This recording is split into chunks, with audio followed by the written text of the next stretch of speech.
I don't know. I don't know. I can't say that I can in a way because I was happy out there, and I liked the farm. I liked growing up out there. What kind of things did you like doing on Well, I wanted to be a boy, so I wanted to be like Dad, and uh, I know I'd pick up nails, rusty nails, and put them in my pocket and that sort of thing. And I played with Wade. Wade and I played a lot together. Of course, we were 2 years apart, and we played a lot together with his little trucks and so on. Now I had dolls, but I didn't care much about them. Uh, and then Louise and I would have a playhouse, but I didn't care to play in it. I didn't mind making it, but I didn't want to play house. the farm? Did you have a paved road to your house? Can you No, kind of no, talk no, about?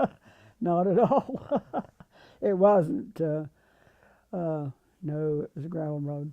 No, no, no. Mm-mm. No, of course we had a Model T. That's what we drove.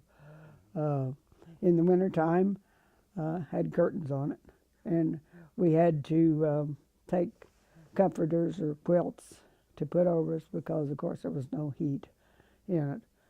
And we one thing that was always big to us was when we got to come to Springfield because we just usually had one pair of shoes and we had to get our shoes clean and take a bath and to come to Springfield.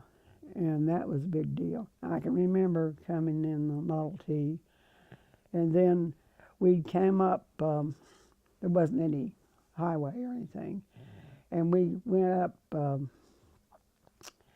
I'm trying to think how we went, but we went up to Hazeltine Road.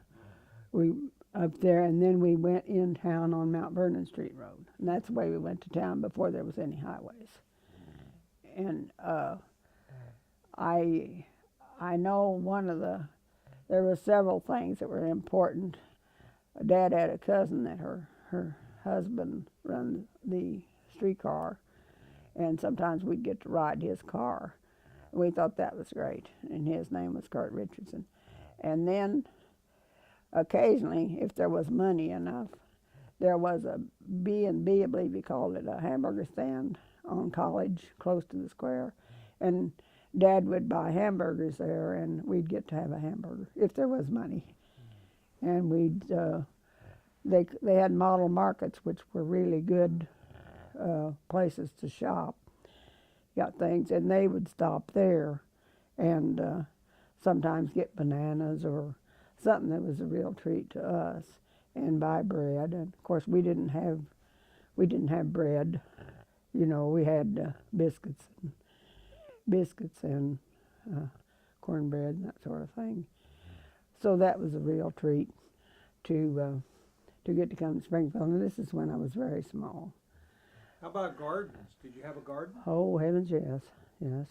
The first garden was out south of the house that I remember, and then one time, what are those bugs that come in and they strip Mama's garden? I can't remember the name of them. I think we have some of them now. But then after a while, we had a garden out to the west, a big garden, and we had to help in it. I never minded that too much. I didn't mind the outdoor work at all. When I got home from school, I had to feed the chickens, gather the eggs. That was my job. And when we got older, we milked. We milked 3 cows apiece. And if a cow that kicked real bad, we saved that for Dad, and they had to put hobbles on it, and we saved that for him. But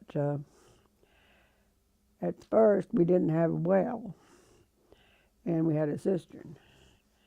And when the cistern went dry, Dad would take the wagon, and Mama would take her kettle and tubs and so on. And we went down in the field close to the creek, and there was a dug well down there.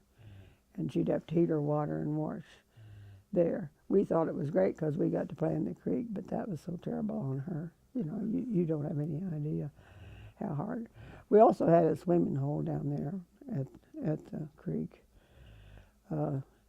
Anybody that's familiar, there was a lane down there, and it was the end of the lane.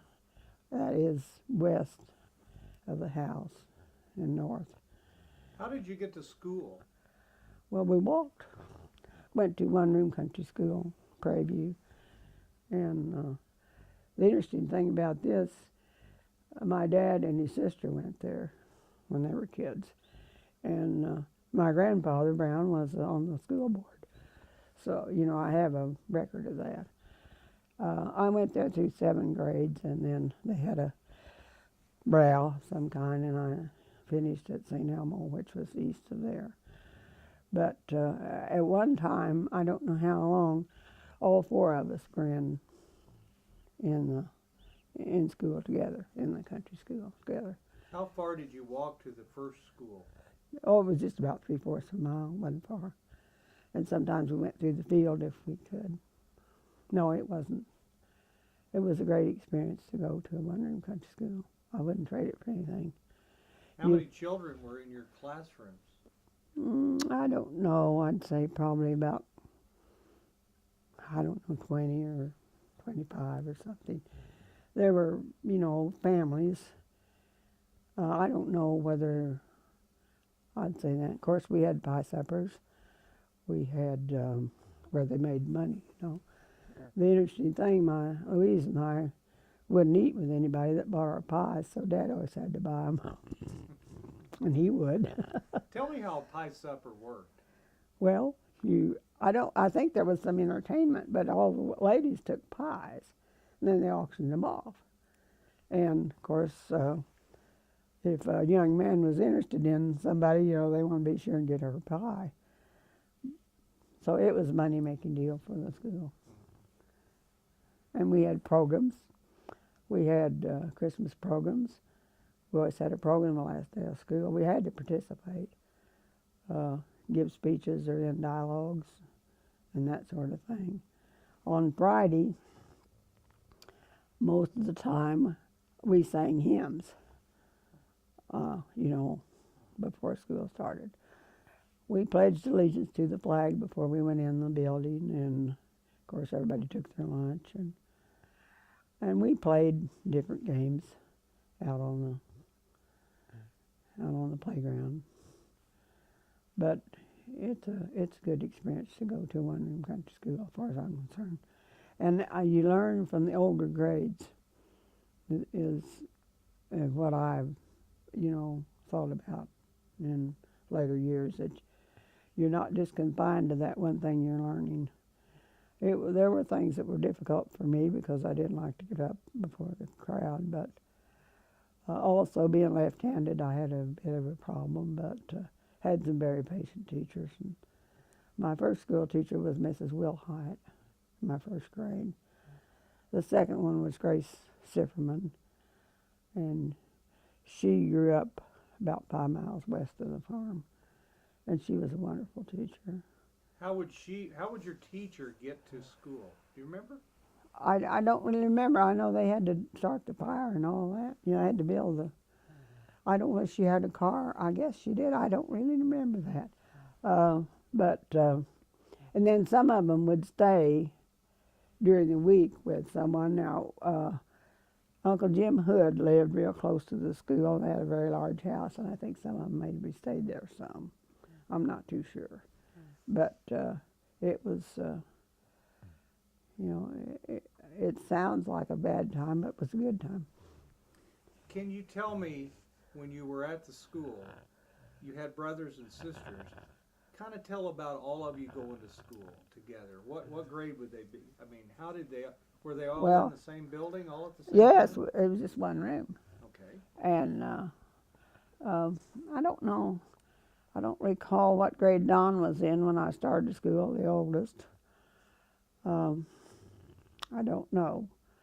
But Louise was just a couple of years ahead of me, and Wade 2 behind me. Now, Don skipped a grade which was not good, but he did, and he graduated from high school at 16, and Wade did the same thing, which is they neither one recommended it, but they were very good students, and this is why. But nobody gave me that honor.